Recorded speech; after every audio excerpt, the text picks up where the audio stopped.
தாவேகா தலைவர் விஜய் ஈரோடு கிழக்கு இடைத்தேர்தலை புறக்கணிக்காமல் போட்டியிட்டு இருக்க வேண்டும் என மூத்த பத்திரிகையாளர் கே ராதாகிருஷ்ணன் மாலை முரசு தொலைக்காட்சிக்கு பிரத்யேக பேட்டி ஒன்றை அளித்துள்ளார். அதனை தற்போது பார்க்கலாம். விஜய் இந்த ஈரோடு கிழக்கு தேர்தலை புறக்கணிப்பதாக ஒரு அறிக்கை வெளியிட்டிருக்கிறார்.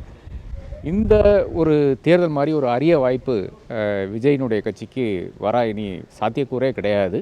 ஏனென்றால் எப்படி எம்ஜிஆர் 1972 ஒரு இடைத்தேர்தலில் ஜெயித்து அதன் பிறகு ஒரு பொது தேர்தலில் அஃப்கோர்ஸ் 4 வருடம் கழித்தானா கூட 5 வருடம் கழித்தானா கூட ஒரு பெரும் மாபெரும் வெற்றியை அவர் தன்னுடைய கட்சிக்கு ஈட்டி தந்தார். அதிமுக என்ற கட்சிக்கு அவர் ஈட்டி தந்தார். ஏறத்தாழ அதே மாதிரி ஒரு ஆப்பர்ச்சுனிட்டி இப்போ விஜய்க்கு வந்திருக்கிறது. ஆனால் அவர் ஏதோ பயந்துட்டு ஒதுக்குற மாதிரி தான் எனக்கு தெரிகிறது.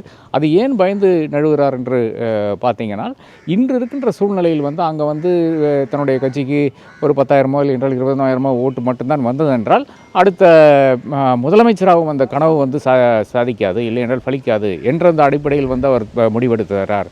அதாவது அவர் தன்னுடைய சுயநலத்தை முன்னிறுத்தித்தான் இந்த முடிவு எடுத்திருக்கிறார் என்றுதான் பார்க்க வேண்டும். ஏனென்றால் பாக்கி ஒரு கட்சிகளும் அங்கு கிடையாது. இப்போ பாஜக ஒதுங்கிவிட்டது, அதிமுக ஒதுங்கிவிட்டது, பாக்கி இருக்கின்ற கட்சிகள் அனைத்தும் ஒதுங்கிவிட்டது. நாம் தமிழர் என்ற ஒரே ஒரு கட்சி தான் இருக்கிறது. அப்போ திமுகவுக்கு ஒரு ஆல்டர்னேட்டிவாக எந்த கட்சி இருக்குதுன்னு பார்த்தீங்கன்னா, அந்த ஆல்டர்னேட்டிவ் இடத்துல இருக்கின்ற ஒரு கட்சியும் இன்னைக்கு கிடையாது. அதிமுக ஆனாலும் சரி, பாஜக ஆனாலும் சரி, இவர்களெல்லாம் தான் திமுகவுக்கு ஆல்டர்னேட்டிவ் என்று சொல்லிக் கொண்டிருக்கிறார்கள். இப்போ விஜயம் சொல்லிக் கொண்டிருக்கிறார். அப்போ இந்த ஆல்டர்னேட்டிவ்ஸ் ஒன்றுமே இல்லாத ஒரு களத்தில் அவர் கடைசியாக பின்மாறுவது ஒரு பெரும் அதிர்ச்சியை நிச்சயமாக அனைவருக்கும் அளித்துள்ளது.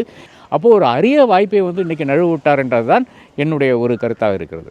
இந்த தேர்தலில் ஆட்டு மந்தை மாதிரி அடைச்சி வச்சுருவாங்க, பணம் 200 கோடி செலவு பண்ணுவாங்க அப்படின்லாம் சொல்லி கொண்டிருக்கிறார்கள். அதுக்கு தானே ஒரு தேர்தல் ஆணையம் இருக்கிறது. அந்த தேர்தல் ஆணையம் நிச்சயமாக கண்காணிக்கும். இன்னைக்கு விஜயனுடைய அத்தனை தலைவர்களும் மாவட்ட செயலாளர்களும் எல்லாரும் ஈரோடு கிழக்கில் முகாமிட்டு உட்கார்ந்தார்கள் என்றால் நிச்சயமாக அங்கே பணம் பட்டுவாடவோ இல்லை என்றால் இந்த ஆட்டு மந்தை என்ற பிரச்சனைக்கோ அது பேச்சுக்கு இடமெல்லாம் போகும். நீங்கள் தெருவுக்கு ஒரு 10 ஆள் போட்டிங்கன்னா என்ன செய்ய முடியும்? அந்த ஒரு தைரியமோ அந்த ஒரு துணிச்சலோ விஜய்க்கு இல்லை என்றால் இவர் 2024 26 என்னதான் சாதிக்க போகிறார்ன்றது கேள்விதான்.